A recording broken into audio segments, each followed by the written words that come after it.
നിങ്ങളുടെ ഇഷ്ട പരമ്പരകൾ എക്സ്ക്ലൂസീവായി സൺ നെക്സ്റ്റ് ആപ്പിലൂടെ തികച്ചും ഫ്രീ ആയി ഇപ്പോഴേ ആപ്പ് ഡൗൺലോഡ് ചെയ്യൂ. ഏട്ടൻ എന്നെ ഭയന്നിട്ടാണ് സത്യം പറയാത്തതെന്നല്ലേ അതിന്റെ അർത്ഥം?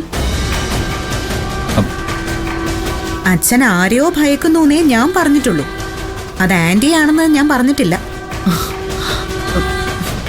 നോക്ക് ഗൗതം, നിന്റെ ഭാര്യയുടെ സംസാരമേ നല്ല വഴിക്കല്ല പോകുന്നത്. അത് വിട്. എന്തായാലും ദൈവം രക്ഷിച്ചല്ലോ. ഒരു കുഴപ്പമില്ലാതെ തിരിച്ചു കിട്ടിയല്ലോ, അത് മതി എനിക്ക്. അങ്ങനെ പാതി വഴിയിൽ നിർത്തി എന്നെ ആരും രക്ഷിച്ചെടുക്കൊന്നും വേണ്ട. ഏട്ടന് ഞാൻ ഇവിടുന്ന് കൂട്ടിക്കൊണ്ടു പോയി എന്നുള്ളത് സത്യം തന്നെയാ. പക്ഷേ എന്റെ കൂടെ ഏട്ടൻ വരുന്ന സമയത്തെ ഏട്ടന് വയ്യായിക ഉണ്ടായിരുന്നു. ഒരുപക്ഷെ അതൊക്കെ അറ്റാക്കിന്റെ ലക്ഷണങ്ങൾ ആയിക്കൂടാ എന്നില്ലല്ലോ. ഓഫീസിലേക്ക് പോയ ഏട്ടൻ വഴിയിൽ വെച്ച് തന്നെ വയ്യാന്നും പറഞ്ഞ് തിരിച്ചു വന്നല്ലോ, ശരിയല്ലേ? അയ്യോ, സത്യമാണ് ഗോപിയേട്ട പറയുന്നത്? രാവിലെ മുതൽ അസുഖം ഉണ്ടായിരുന്നോ? ആണോ അച്ഛാ? എന്താ പ്രശ്നം അച്ഛന്?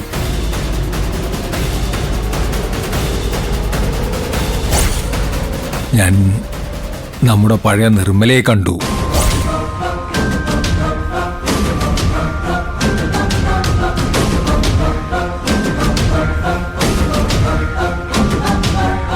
എന്താ ഗോപിയേട്ട, മനസ്സിലെന്തോ ഒളിച്ചു വെക്കുന്നുണ്ട്.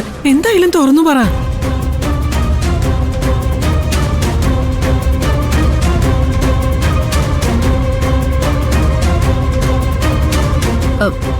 വേറെ ഒരു പ്രശ്നവുമില്ല. അസുഖം വരുന്നതിന് വേറെ വല്ല കാരണവും വേണോ? വലിയ CBI കാരി ഇവിടെ നിൽക്കുകയല്ലേ.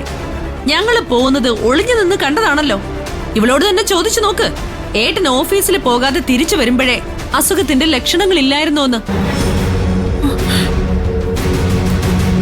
ആന്റി ഈ പറഞ്ഞത് സത്യം തന്നെയാ.